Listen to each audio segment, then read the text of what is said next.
when the water utility for the nation's capital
whack them, a lot of them with her hammer. Just whack them. 2 boxes, I don't know if you even know this, 2 boxes of email evidence has gone missing 2 weeks ago. And the destruction of laptops in a secret deal with the FBI. Remember also that Crooked Hillary lied under oath to Congress, saying she had never sent or received classified information on her insecure child.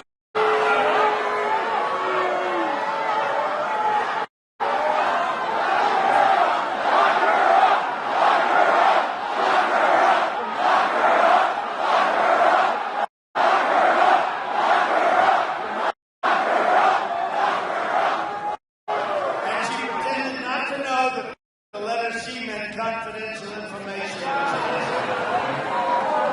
Hillary then told the FBI she couldn't remember 39 times, bad memory. And then in a written testimony last week under oath, she couldn't remember approximately 21 times. Miscarriages of justice in the history of this country. What's happened to the Department of Justice, what's happened to the FBI is so sad. You have so many incredible people in justice and the FBI, and they must be absolutely reeling. They probably don't believe themselves what's going on. We're witnessing a criminal enterprise that has turned our government into a vehicle for the Clintons' personal profit at your expense.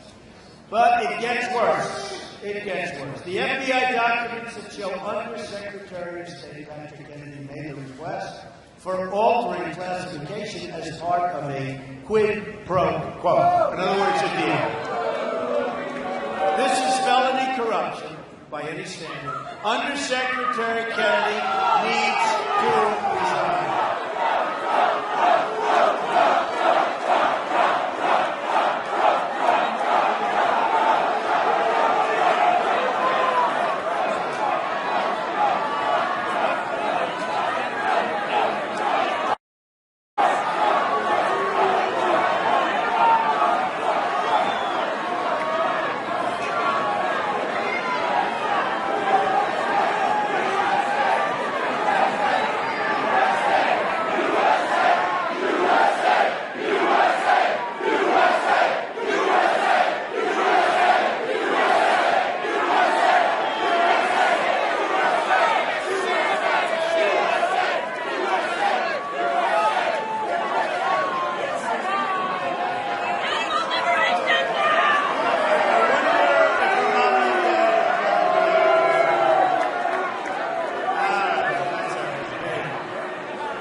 We haven't had any of this practically. The Bernie supporters have much more energy. They really do. They had a lot more energy. So Clinton and her cronies have sacrificed your security, your family's safety, and your country's safety as though it meant nothing to her at all, which it didn't. This magnitude's worse, in my opinion, and in the opinion of many people in law enforcement. This is worse than Watergate, what's going on with this. And what does she get out of it? She gets to run for the presidency of the United States. But we're going to put an end to that on November 8th.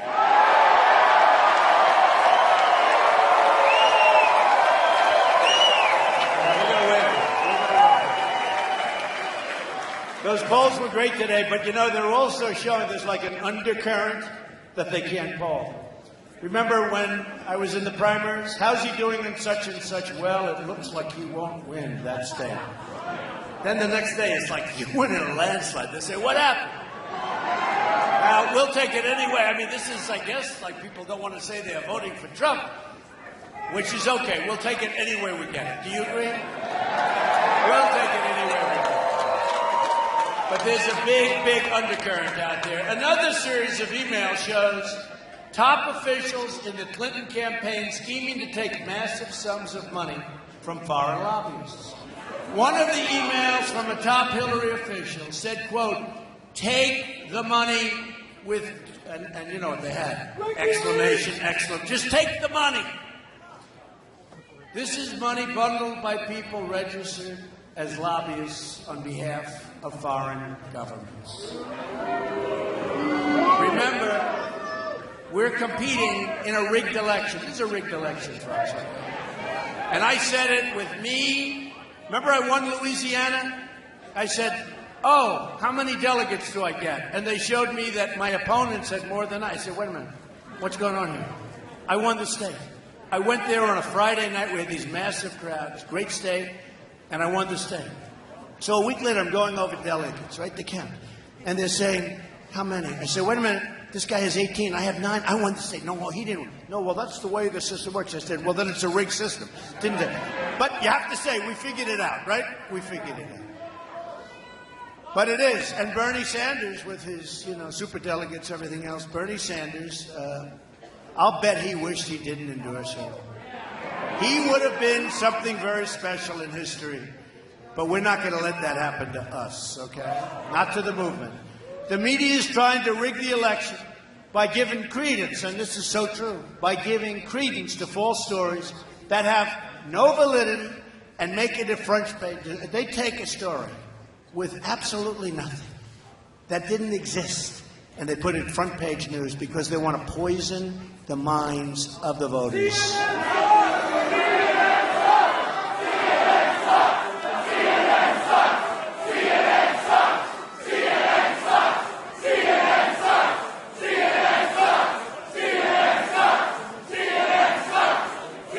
So, well, they really do. I mean, they want to poison the mind.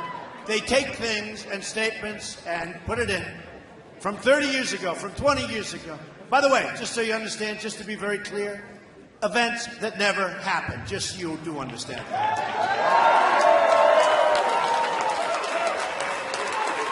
It's amazing. It's amazing. I think most people do believe me. That's why we are having, and it's in our favor, a backlash like nobody has ever seen before. They're tired. People are tired of it. Front page news, a phone call, front page news. And then it turns out it's false stuff. It's all false stuff. There's a backlash. A very, very prominent person from Wisconsin just left the back room. I said hello to him.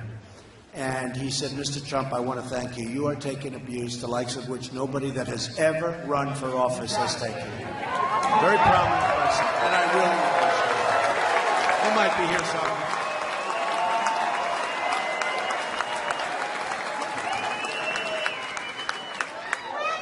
And most importantly, you have your former Miss Wisconsin, right?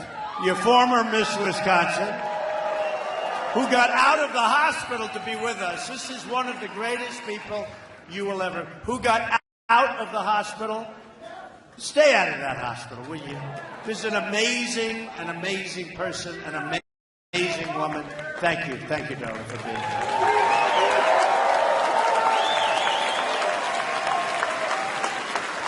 And we have our generals, and we have our sheriff. Nobody gonna mess with us. Nobody gonna mess with us. And he was there early when he endorsed Trump. He was there very early when he endorsed. Thank you, Sheriff. I appreciate it. Sheriff Clark. And his family, more importantly. Thank you. Thank you for being here. Appreciate it. The media is an extension of the Clinton campaign, as WikiLeaks has proven. And they don't talk about WikiLeaks. They just keep talking about Trump. They want to put nice, sexy headlines up, even though nothing happened, nothing took place, even though it's a total fabrication. They've got to start talking about WikiLeaks. They've got to start talking about the things that are going on. Hillary even got the questions and answered in a...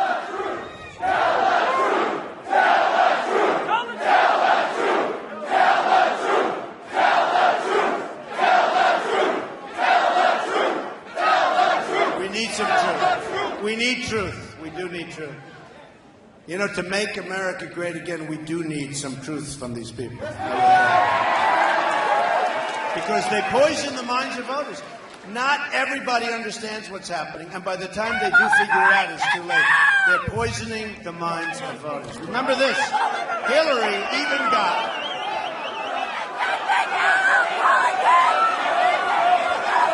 Get him That's okay. You notice it's always one at a time. One at a time.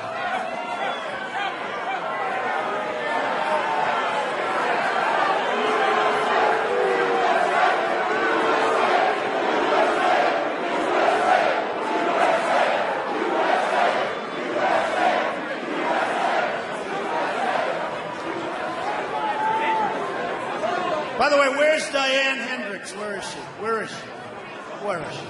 She's so amazing. One of your great, great successful people. She's an amazing woman, Diane. I know you're here someplace, wherever you are, an amazing woman. Hillary even got the questions and answers in advance of a major debate. How do you do that? And think of it. Nobody made a big deal. Nobody even knows about it. She got the questions in advance to essentially a debate. Can you imagine? No. Can you imagine if Donald Trump got the questions in advance? You know what they'd do? They'd reinvent the electric chair. That's what they'd do. You don't even hear about that. Sheriff, did you ever hear about this? Nobody hears. She got, and by the way, behind you is one of your great football players, folks. Look at this guy.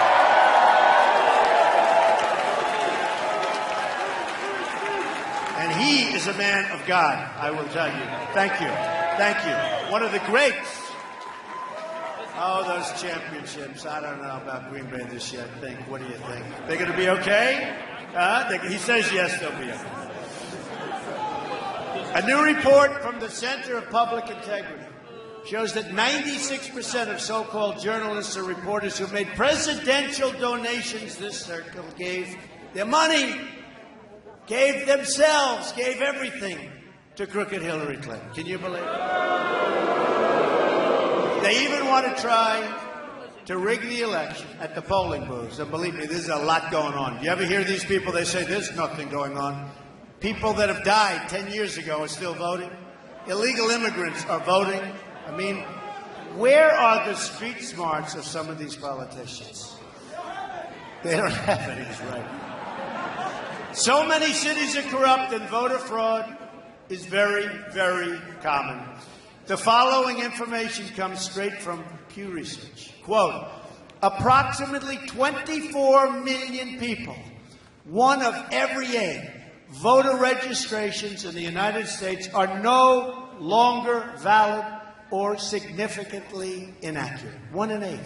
More than 1.8 million deceased individuals right now are listed as voters. Oh, that's wonderful. Well, if they're going to vote for me, we'll think about it, right? But I have a feeling they're not going to vote. Of the 1.8 million, 1.8 million is voting for somebody else. Approximately 2.75 million people have registrations in more than one state.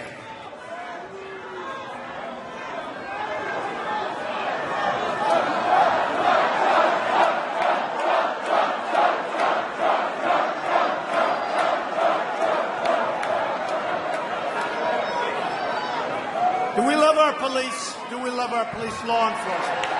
Law enforcement. Thank you. Thank you. You can see they're getting angrier and angrier with everyone. No, because there's such a disturbance, you people.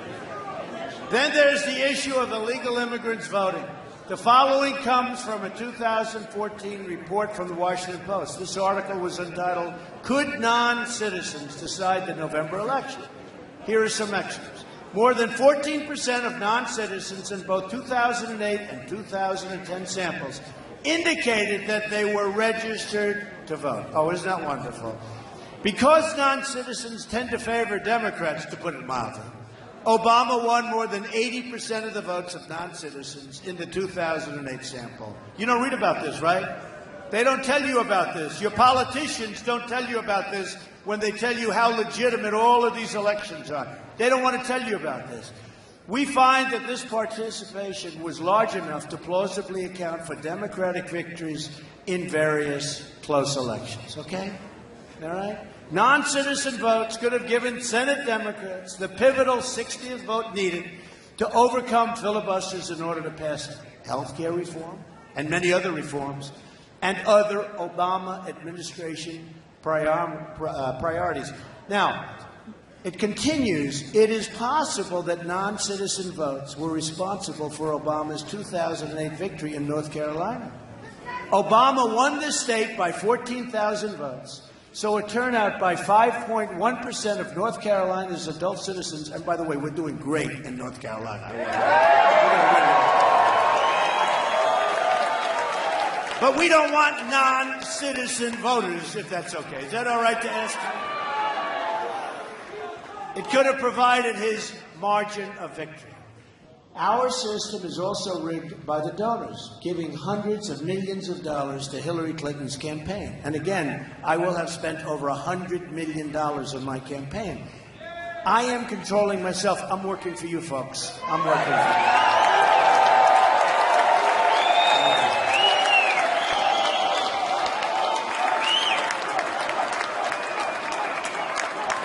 And they're all telling me what a great job and what a big movement. There's never been anything like this in this country. And they all admit it. Even the enemies back there admit it. But if I don't win, it will be the greatest waste of time, energy, and money that I will. Oh, what a waste. What a waste. They all say, it won't be a waste. You'll be in the history books. Let me tell you something, folks. I don't want to be in the. I want to win. If we win, we will do something. We're going to make America great again. That's what we're doing.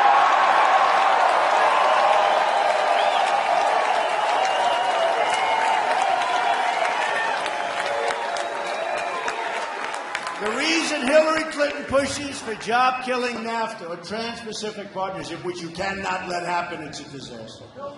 And for complete, oh, don't worry, we're building the wall. He says. Build the wall.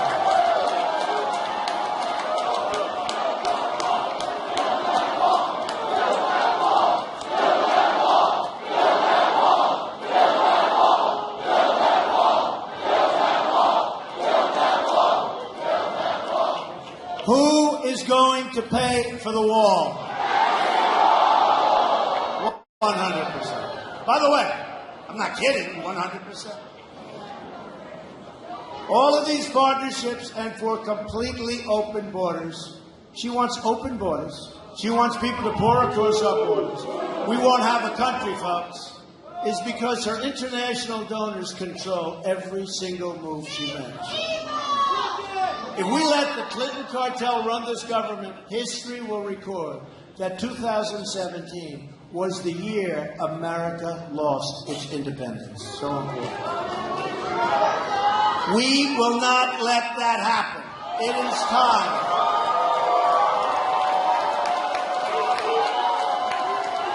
It is time to drain the swamp in Washington, D.C. This is why I'm proposing a package of ethics reforms to make our government honest once again. When Bill Clinton, who was right about Obamacare 2 weeks ago, by the way, he said it's crazy, came into office, he signed an executive order saying if you work for the White House or a federal agency, you can't lobby the government for 5 years after you leave. But then President Clinton did what the Clintons always do. He rigged the system on his way out, right? Clinton lifted the executive order so Clinton cronies like John Podesta could start raking in cash. So here's what we as a group are announcing today. First, I'm going to reinstitute a 5-year ban on all executive branch officials lobbying the government for 5 years after they leave government service.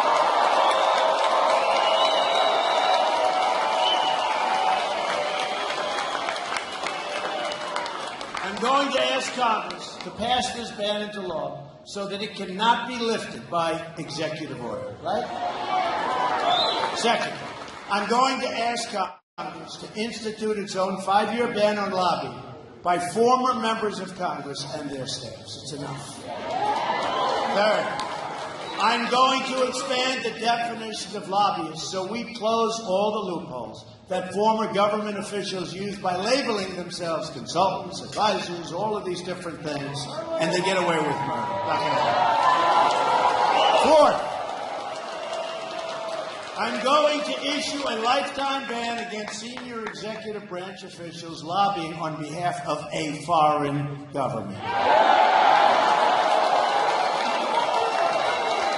And fifth, I'm going to ask Congress to pass a campaign finance reform that prevents registered foreign lobbyists from raising money in American elections and politics.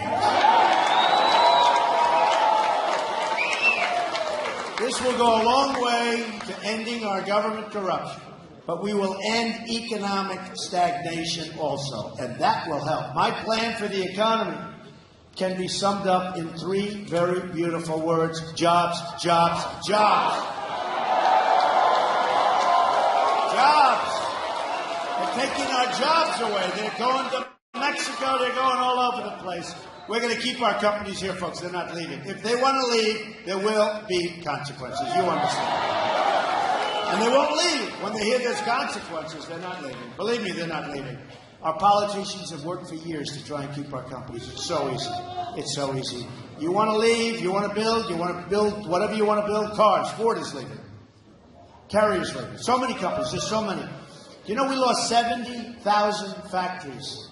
70,000 factories since the signing of NAFTA. I thought it was a typographical error. I figured maybe 700, maybe 7,000. 70,000 factories. At the center of my jobs plan will be fixing our terrible trade deals. They are horrible.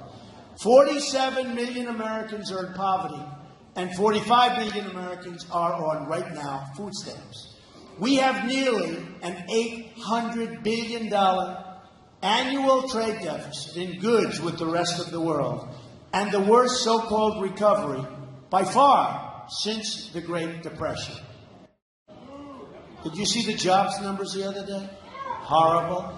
You saw our GDP is going to be, in my opinion, less than 1%. You know, if China goes to 7%, 8%, 9%, it's like a national catastrophe. If we're at less than 1%, which is what it will be, it's like, oh, what else? We're not going to put up with it. It's the Clintons who gave us NAFTA. He signed it, remember that. Bill Clinton signed the worst trade deal in the history of the world.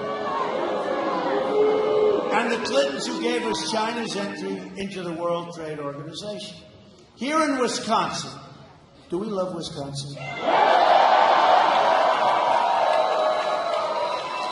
You know why I'm here? First of all, I have a lot of friends here, but you know why I'm here? I'm here because everyone's calling me. Everyone's calling saying we're going to win Wisconsin. So,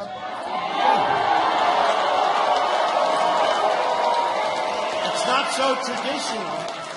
No, but it's not so traditional for a Republican to be in this position. Mostly they say, well, we'll have to skip Wisconsin. Not me.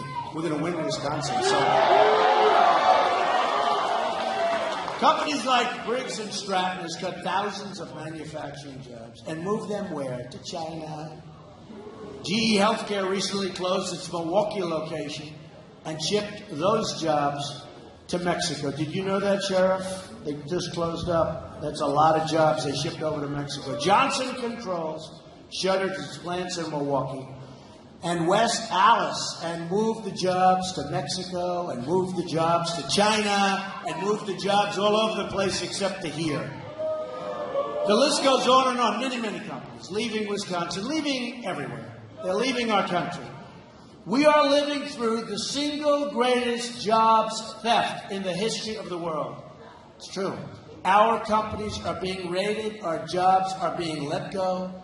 We end up with unemployment and empty buildings. They end up with cash. Tremendous factories like you've never seen. Magnificent plants. Jobs all over the place. We end up actually with two things: unemployment and drugs. They end up with the cash. We end up with the drugs. Not so good. A Trump administration is going to renegotiate NAFTA, stand up to China, and get along with China. We don't get along with China now, and they rip us off. And stop the jobs from leaving our country. And I do a lot of business with China. I have the largest bank in the world as a tenant in one of my buildings in Manhattan. And China's wonderful. I mean, I wish our people ran our country. I mean, like, they're smart people. They're smart people. We don't have smart people running our country. We have people that are incompetent. We have a president We have a president that all he wants to do is campaign for Hillary Clinton so that she can double your health care costs. All he does is campaign. This guy, every time you see him, he's campaigning for Clinton, and frankly, he ought to be working on jobs, he ought to be working on the Second Amendment and the border and all of these different things. He ought to be working on taking care of our veterans, right? And our military. And here's a guy, we go into Mosul. Now, why don't we just go in quietly, right? They used to call it a sneak attack. Let's call it, we want to do it nice and easy. I've been reading about it for 4 months. Now, a primary reason for going in was we wanted to get the leaders of ISIS, right? They're gone, folks. They're gone. They're smart people.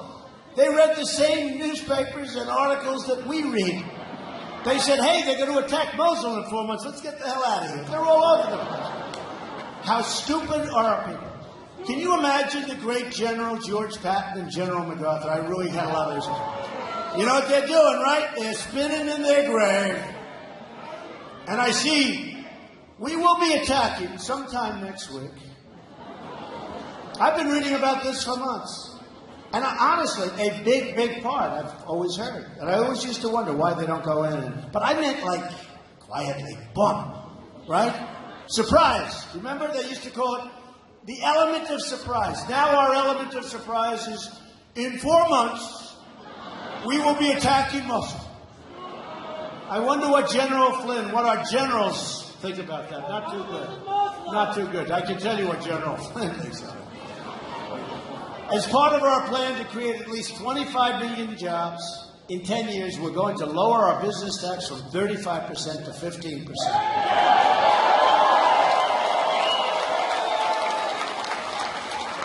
We're going to make our nation rich again. We're going to have great companies. We're going to have great jobs, and jobs are going to start coming back to America. But to be a rich country, we must also be a safe country.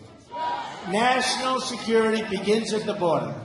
Speaking in a secret meeting to a foreign bank, Hillary Clinton said her dream is for totally open trade. There go the rest of your jobs. And open borders. There goes your country. Between open trade, your jobs, open borders, your country. So you lost your jobs and your country. Other than that, she's doing a great job. By open trade, she means foreign countries can cheat us out of millions of dollars and millions of jobs. And literally not millions of dollars, it's really trillions and trillions of dollars. By open borders, she means totally unlimited immigration. In a secret speech to Goldman Sachs, she said citizens who want to control immigration are un-American. I don't think so.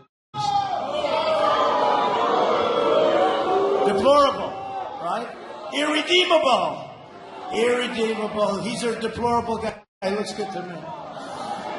So Hillary thinks most of the country is either deplorable or irredeemable, un-American, racist, or basement dwellers. That's what she called Bernie Sanders people, basement dwellers. Oh, Bernie, why did you do it, Bernie? You know, his people are saying, why'd you do it, Bernie? Why'd you do it? Poor Bernie. Now he has a rally and 100 people show up. It's a little sad. He could have left a great mark in history. He won't. Hillary's plan includes, although I think we're going to get a lot of Bernie people, because one of the things Bernie knew is that we were being ripped off on trade. It's a big factor. And we're not only going to make that good, we're going to have a lot of trade, but we're going to make great deals. We're going to have a double highway. We're going to have things coming back to us. Right now, it's a one-way highway out. Hillary's plan includes open borders with the Middle East, meaning generations of radicalism and terrorism spreading and growing within our shores. So let me state this as clearly as I can. We love you. If I'm elected president, I am going to keep radical Islamic terrorists the hell out of our country.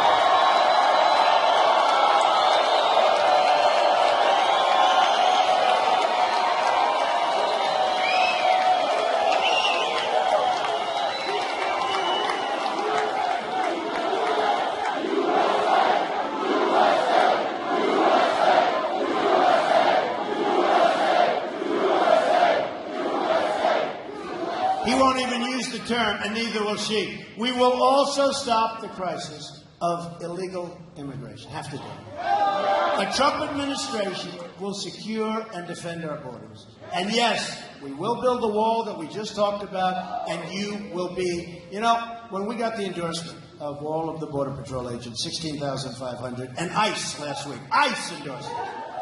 ICE. I said to them, so tell me about the wall.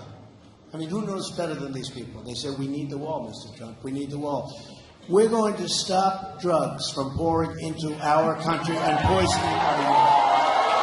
They're poisoning our youth and other people, many other people. But they're poisoning our youth before our youth gets a chance to go and make it. They are being poisoned by this garbage that's pouring in from the southern border. The Secretary of State, Hillary Clinton, allowed thousands of criminal aliens to be released because their home countries wouldn't take them back. We would bring them.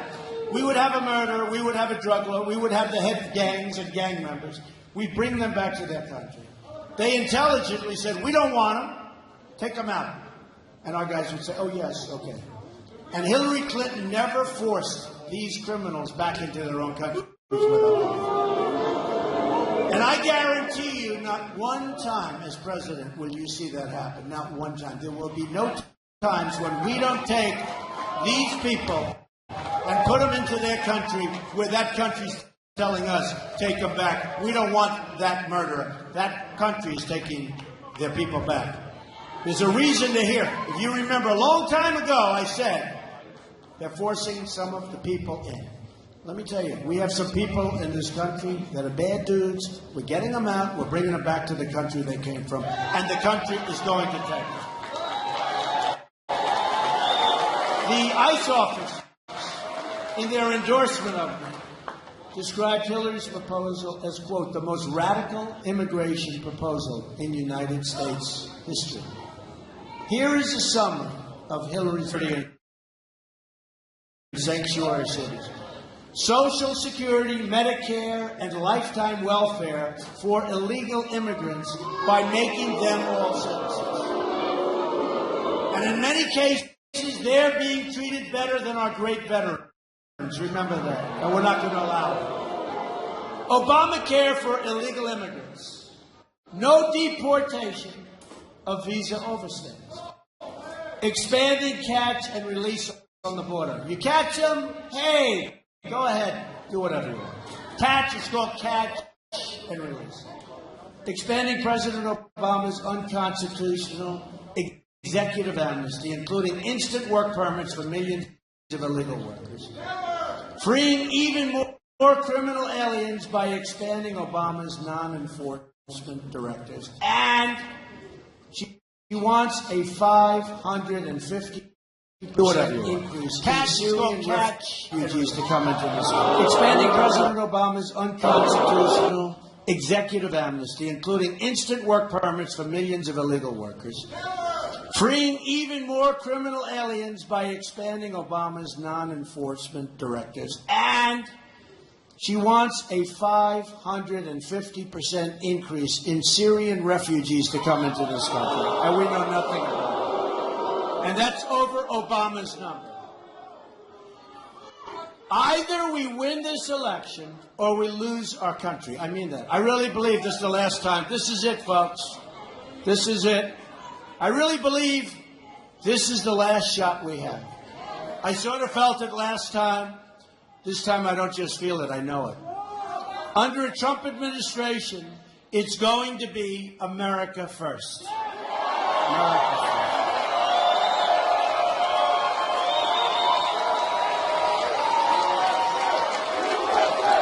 And by the way, that is the most beautiful little girl. Hi, hon. What a beautiful. Look how beautiful. Hi. You want to come up and see me? Huh? You want to come up? Come on. Most beautiful little girl. Wow. And she got all decked out for this evening. Wow. So beautiful.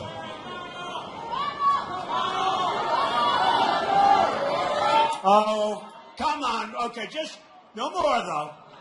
No more. Come on, bring her. So beautiful.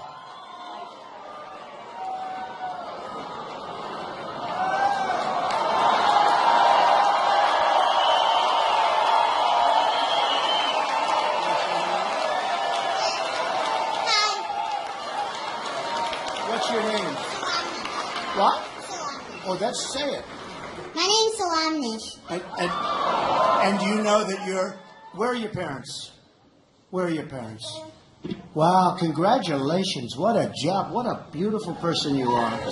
Thank you, honey. Come here.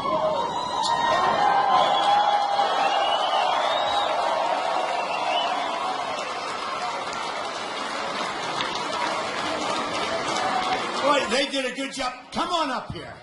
Come on up here. Come on. So beautiful. Look at this.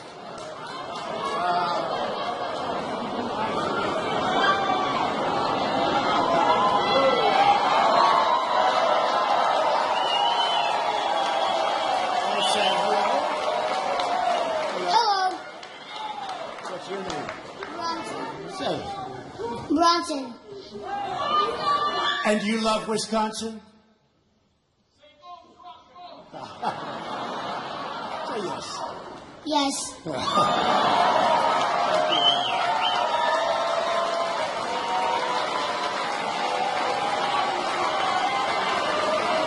Hey, isn't that what it's all about, right? Beautiful. Beautiful job, Mom and Dad. We just made two big stars. We made two big stars, two great people. Thank you. Here are some of the amazing things we're going to do for our country starting in 2017. We're going to have one of the biggest job-producing tax cuts in American history. It's going to be amazing. We're going to eliminate every unnecessary job-killing regulation. We are going to defend religious liberty. We will provide school choice to every low-income child in America. Rebuild our depleted military and take care of our great veterans. We're going to support the men and women of law enforcement. We will again repeal and replace Obamacare. Here's one very important to Wisconsin. We will save our Second Amendment, which is under siege.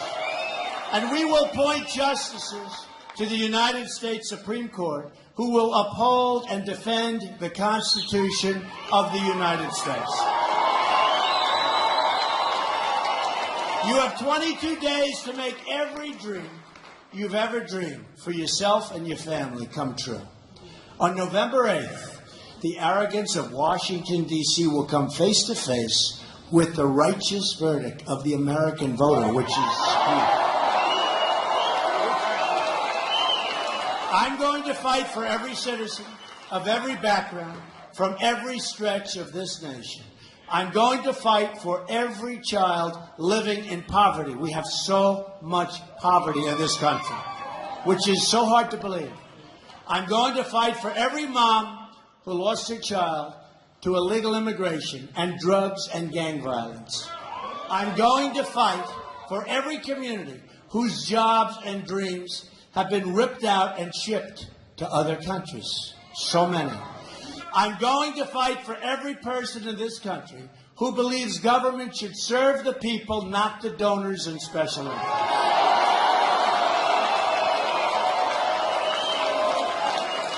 I'm going to fight to bring us all together as Americans. We live in a very divided country.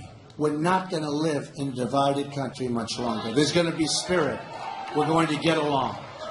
Imagine what our country could accomplish if we started working together as one people, under one God, saluting one American flag.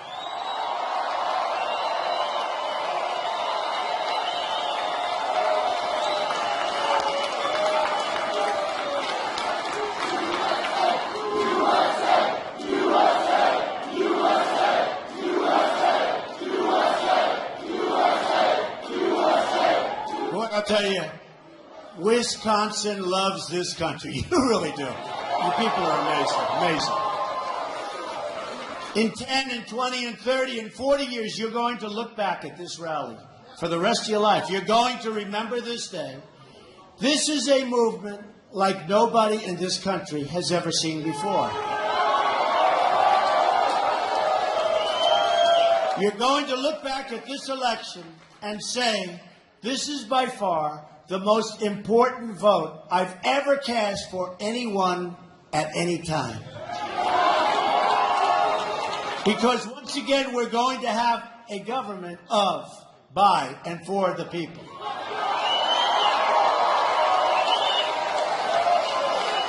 And you will see things start to happen. We are going to make America wealthy again. We are going to make America strong again.